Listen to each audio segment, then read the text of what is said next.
So I've always been a fan of the phrase buy once, cry once, and this goes for so many different things in filmmaking and in life. I'm just a big fan of buying high quality things and not having to replace them time and time again because it's often cheaper forking out that money up front. And this is no different when it comes to V-mount batteries. For me, it's so worth it to buy and invest in high quality stuff, especially when it's sending power to your very expensive cameras. For me, it's not worth taking a shortcut and saving a few $100 and getting something cheap that could short circuit your camera or just not be reliable on set. And I spent so much time trying to find the best brands, and I compared all these different batteries together, and I eventually landed on my favorite battery brand, which is Core SWX. They're based in LA, they're local, and they are extremely passionate about what they do, and they also make amazing products. So I've been running these Core SWX Nano micros for the last handful of years, and I have two 98 watt hours and two 150s, and they've been so reliable for my C70, FX3, Komodo X, and really any other camera that I come across.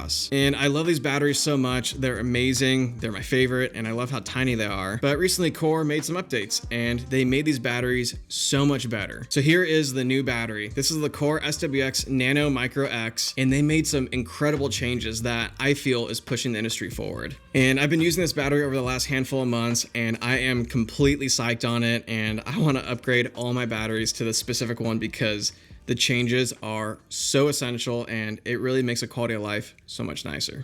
So a handful of months ago, Core sent out a care package with two of these Nano X Micro V-mount batteries in the 98 watt hour, and they also sent me out their 45 watt PD charger, which we'll get to in a bit. But I've been using Core for the last handful of years, and it's really cool to see them support me because I've just been like a loyal fan, I guess. But I've been relying on their batteries. I've bought so many of their accessories and batteries and chargers, and yeah, they sent these out for free, no strings attached. I'm not getting paid for this. They're not seeing this before I upload it. It's just a really nice gesture that they're supporting me. But like I said, Core made some really key updates with this battery, and there's only two versions of this battery. There's a 98 watt hour and a 150. If you want a 50 watt hour, I believe you have to go to the original Nano Micro or to their older, like full-size V-mount batteries. But these batteries are so small, I don't really think 50s are really like needed anymore. 98 in this size is just absolutely perfect. I run this on all my small rigs, and I don't have the 150 in the new Nano Micro X, but you can see the 150 is a little bit bigger. It's nice having both depending on your rigs and needs, but yeah, 98 and 150 are just the standards. The 150 watt hour right now will run you about $400, and the 98 will be about $300.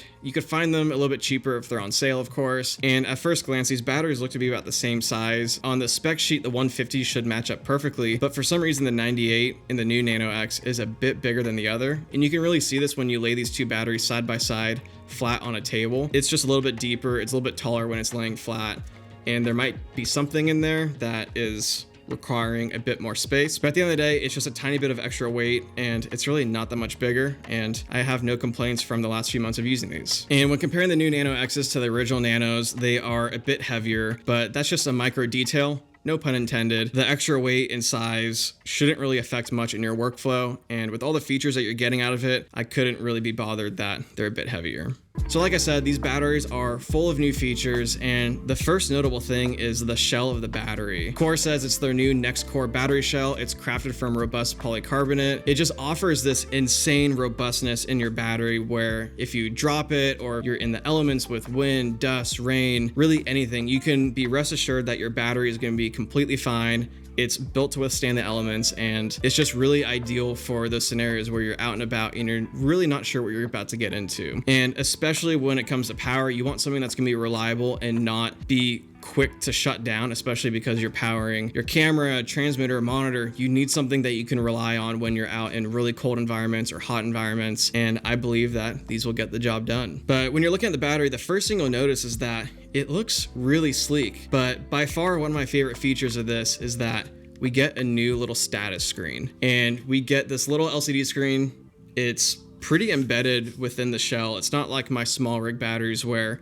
you have a glass front that can easily break. The LCD screen is hidden behind the polycarbonate shell. And what's nice is that it shows you the battery percentage, but then if you click it again, it tells you how many hours and minutes you have left on that current power draw. And this is by far one of my favorite features because when you're running cameras that don't tell you the battery percentage, like the Canon C70 or FX3, they pretty much just show you that you're charging the battery because you're going D-tap to camera, it's trickle charging the internal battery, or it'll show you the voltage, which I know is like a pretty standard thing for most people out there. But for example, on my RED Komodo X, when I throw my core batteries on there, it'll tell me what battery percentage I'm at and then how many hours I have left on that current battery. And that's extremely nice because at a quick glance on screen, I could see exactly when I need to swap batteries. And not many batteries can do that. My small rig batteries don't deliver that info to my Komodo X. So for me, it's a standard having a battery that can do that. The old Nanos do that. These new Nano X's do that. But the sickest difference compared to the old Nanos is that we can actually see it off of the back of the camera. So when I'm running my FX3 or my Komodo X with the DJI transmitter, the DJI transmitter doesn't pass through that data of the battery life. So when this is sitting on the back of the camera, I can see exactly what percentage I'm at, and I can see how many hours I have left, especially when I have multiple things drawing power. And that has just been such a nice change of pace because on the old batteries, all we get is this little button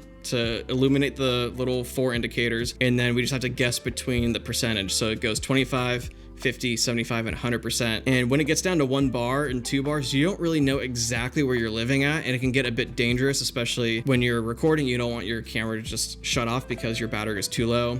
When I see the percentage get to about 20 or whatever on this new battery, I know it's time to pull it, throw on the charger, and get a fresh one in. So that's just been an underrated feature. And alongside that, we get these nice wraparound LEDs. So instead of it just being on the top of the battery in the middle, we now have one on either side, and Core cut out this battery to be viewable from really any angle. And you can see it from the back, the side, almost like from the front, which is kind of crazy. It just wraps around really nicely. And if your camera is far away, if you're doing a multi-camera thing and you just want to be able at a quick glance see how that battery is doing, this wraparound LED just makes it so much nicer instead of having to walk around, touch the camera to press the button, which could shake the camera while it's doing a take. It just makes it a lot nicer just to monitor your battery status. We also get the addition of a 1/4-20 mount inside of the V-mount plate. The old batteries don't do that, so I could see this being really nice if you're running like a pretty minimal rig, like an FX3 without a cage or rods and a V-mount plate. You can mount this on a little friction arm on your tripod, run your D-tap into camera, and it just makes for a really quick and dirty setup to get power to your camera, or if you're trying to rig up a small aperture MC or an LED tube or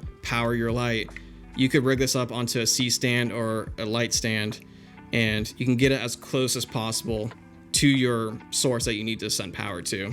So I don't really see a use in my workflow. Maybe I'll mount it to my tripod here and then run a D-tap into camera if I'm doing like a really long take. But yeah, I think for a lot of people out there, having that option of that versatility will be really welcomed. And I know I mentioned that the status indicator was one of my favorite features. All these new features are my favorite, but another major feature for me is that they updated the port caps. And this was my least favorite thing on the old Nanos. When you look at the old Nanos, the port caps are so recessed that you can't get them open with your fingernails. And you could see on my batteries that the P-tap door is extremely scratched up because I either put a flathead in there from like my little camera tool, or I'll use like chargers in a pinch. Like I'll use literally anything to get this door open. And when I'm running a D-tap out from the battery, which I don't do often, I have to take all my core batteries, pre-open them, and then just hope that they stay opened, or I'll have to gaff tape the door down because sometimes the door will like kind of reset and then get pushed in again. It's extremely frustrating, especially when you're in a very quick and hurried scenario. Like if you're running out of light, for example.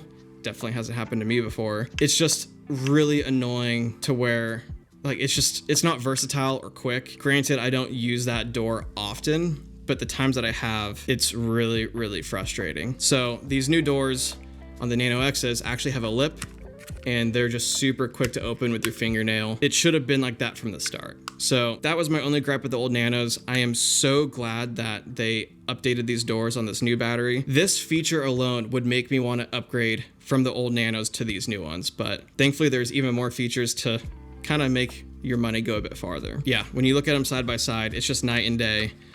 And it's just gonna be so much nicer running a D-tap out from these batteries. Alongside that, there's also an RFID chip inside of this battery. And when you look at the front of the battery, there's this little green logo that says ID, and you should be able to put your phone up to it with their proprietary app. I forget what the app is called, but what's cool is that through the app, you can actually check the battery status, the health, check the battery cells, make sure everything's all good in there. Whereas originally on the old Nanos, you just had to like write down the date that they were in service and just kind of guess, or just monitor them and make sure that the battery batteries are charging well or if they're holding a charge. This is going to be really cool. I don't think the app is out yet, but that'll just be so much nicer to have actual data being sent from the battery to your phone to tell you, hey, this battery's at 50% capacity or whatever. So then you know, okay, we should probably start throwing this kind of out of rotation and start phasing it out. And probably the biggest feature of this battery, not to sell the other features short, is the addition of USB-C PD. And I haven't really researched USB-C PD that much. I know it's a big deal for a lot of Sony FX3 and other mirrorless shooters out there. But with this battery getting USB-C PD, it can do so many different things. And for me personally, I really think this is going to push the industry forward for a lot of different reasons. But essentially with USB-C PD, it's like a smart port to where it knows the proper input and output to send and receive power. Normally with these vmount batteries, you either have to charge it through the DTAP port or through the pins on the bottom of the battery. And that can get really clunky or really slow. I've had batteries over the years where you have to have like a normal wall plug-in to DTAP, and I had to have multiple of those for each battery if I want to charge more than one at a time. And that gets annoying because it's extra space, extra clutter, and it's just not really a clean and simple workflow. But then when I got the Core Nanos, I picked up the Core travel dual charger. And that thing's pretty nice. I'll be bringing it on a shoot pretty soon because it's nice that it takes up no space, but it also takes ages to charge through batteries, and charging 2 at a time at that speed isn't really the nicest because you end up becoming behind on your batteries, especially when charging overnight. So on the trips where I had to bring that and charge all my batteries, I'd have to wake up in the middle of the night, swap batteries, and then go back to bed. Then lastly, you can get a quad charger, which is one of my personal favorites because you can throw 4 batteries on there and then not really have to worry about it and then pull them off when you need to. It's just a cleaner setup, but then it requires more space in your bag, especially when you're flying. It's not the most ideal. So with all that context, the addition of USB-C PD basically allows us to nix out the dual or quad charger and the DTAP charger. So like I said, Core sent me their 45 watt PD charger, and it's this little box right here. And when you compare this little box to my quad charger or my travel dual charger, you can see that it takes up literally no space. And this is ideal for, you know, trips where I want to have vmount power and I don't want to have to bring a big charger. If I had all Core Nano X batteries, I could bring probably 2 or 3 of these, take up no space in my bag, especially because, you know, the cables can wrap up really small. The box is really small. You can get by with a couple of these and they could charge the batteries really quick. And this is kind of a new trend for batteries on the market. I know small rig is like kind of like the forefront leader within that realm, but I think Core dethroned them. These batteries are just so much more reliable. They're more of an industry standard, and the addition of USB-C PD definitely crosses over from the prosumer market to the industry pro. And there's still a time and place for the quad and dual chargers, but for example, the trip that I'm going on soon, I'll be bringing this alongside my travel dual charger. And even though I'm using my old Core Nano batteries, I'll be throwing those on the dual charger, and then I'll be charging my 2 Nano X's with this PD charger. So it essentially gives us more options to allow it to mesh in perfectly with our workflows. Just because it has PD doesn't mean you only have to charge it through that. I still throw these on my dual charger. I still throw these on my quad charger. And yeah, it could definitely get annoying having multiple of these plugged in throughout a hotel room or your office and charging different batteries at like simultaneous times. So I'm still gonna lean more towards the quad charger, but when I'm running out of space and I wanna keep a nimble profile, I'm gonna be bringing that PD charger just because it's quick and easy and it takes up less space. But alongside that, this USB-C port also gives power out. And this is not normal for most vmount batteries because they have a USB-A output, which this battery has USB-A as well. But USB-A isn't a smart output. It doesn't give enough voltage and power to power a camera. And cameras like the FX3 can actually receive USB-C PD. And I've done this a handful of times. I only had one battery in the past, or I guess I had multiple batteries in the past, the small Oregon FX line that could do USB-C PD. And you could go USB-C out from the battery to USB-C into the FX3 and trickle charge your internal battery. And this is nice, but I'm not the biggest fan of USB-C ports in general because they're a bit flimsy. They don't really flex as well as other cables, and the connection just isn't as like sticky as I'd like it to be. So I still default to DTAP out through like this little transceiver connector converter thing to USB-C into my camera. But I know there's people out there that love going USB-C out to USB-C into their camera, and you can now do it with these batteries. So I know people recommend it small rig for your FX3 rigs and stuff. and I recommend the Nano X's for your PD rigs. But yeah, having this smart USB-C PD port allows you to really charge anything. I could throw this on the back of my Komodo X. I could charge a focus unit. I could charge, hopefully, my transmitter. I could charge so many different accessories. And I've also charged my phone on planes because I'm usually traveling with at least one of these. And it's kind of nice not having redundancy and having to bring an extra portable charger. I just pull this bad boy out, go USB-C in, charge my phone in pretty much a matter of minutes, and it's just super versatile that way. But yeah, that's definitely the biggest upgrade to this battery. It just allows for way more versatility and allows you to do more with these batteries, which I'm a big fan of. I love versatility and having gear that can be used in so many different formats. So yeah, I won't be using the PD that much, but it's nice to have it when I need it instead of needing it and not having it. So it's pretty sick. But yeah, as amazing as these batteries are, there is one major thing that I would change, and it's not a deal breaker, but it would be really nice to have. It's more of like a luxury, I guess. So when looking at the original Nano Micros, you'll notice on the front, there are these little lips or like raised sections on the corners of the front of the battery. And when you look at the back of the battery, there are these little channels, or I guess little 90-degree cutouts on each corner. And you can take these batteries, stick them together, and those slot up so well, like they're completely locked in there. And that allows you to stack your batteries and not have them fall off because the tops are flat, the backs are recessed, the tops are raised. I don't know what the opposite of recessed is. Throw those on there and those just slot in perfectly. And this is really nice for when you have like a cart or a tabletop and you just want to keep your batteries organized. It's not the end of the world because you can just stack your batteries vertically, which I often do as well. It would just be nice. Like that's like a nice little addition that they had on the original Nanos. When you look at the Nano X, it's like completely smooth and flat on the top. They still have those little recessed corners on the back, but you can't really stack those on top of each other. I guess the Nano X will slot in with the top of the Nano originals because those are raised, that's recessed. That fits in, but you can't go original Nano to the top of Nano X. So that's just smooth and it'll slide off. It's a little thing, it's not a big deal, but that would have been nice to have just to kind of keep consistency across the board. So yeah, I completely recommend these batteries. With the addition of these new batteries, the old Nanos are probably on sale, and I would even recommend those as well if you don't need the USB-C PD, if you don't care about the LCD screen, the quarter 20, like if you don't really care about all these like extra features, I'd go for the old Nanos. But for me personally, I think these new Nanos do a lot of good for my setup, especially with the LCD screen. The PD will make travel a lot lighter and smoother, and just having that extra option to charge these batteries is just gonna be really nice to have. But I recommend Core as a whole. I met a bunch of those guys at Cine Gear a couple of years ago, and they're all so passionate about what they do. You could tell they really love their jobs, and their products really speak for that. These products are well designed, they're well built, they're reliable, and they've definitely made a name for themselves within the filmmaking industry. And I'm just a big proponent of buying and investing in brands and products that just really work and that they're tried and true. I don't want to cut a corner and save some money at the expense of reliability and jeopardizing my work. And especially when it comes to power and media, those are like the foundation of your work. You need to have power to have a reliable camera to shoot what you're shooting, and then you need good media to record and save that and keep it safe. And for me, I really hate skipping out on that stuff. I'll take corners. Well, I don't really take corners, but I'd rather take corners elsewhere and really invest in good stuff in power and media. But yeah, I also forgot to mention they make both of these in gold mount.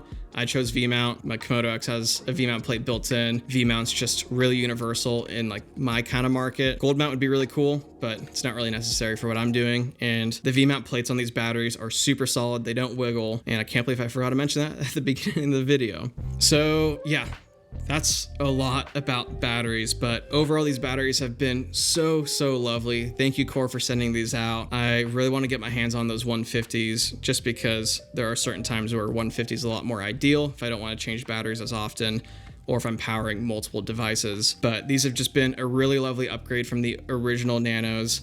And yeah, it's really exciting to see companies push the boundaries and push the industry forward because everyone else is now going to start doing that and we all benefit from it. So yeah, if you guys have any questions about these batteries or the old Nanos, feel free to leave those comments down below. And yeah, invest in the good stuff. Don't cheap out, especially when it comes to power and media. You don't want to jeopardize your work because it's more expensive to reshoot it or lose that client than to buy good stuff. So yeah, with all that, I'll see you guys in the next one.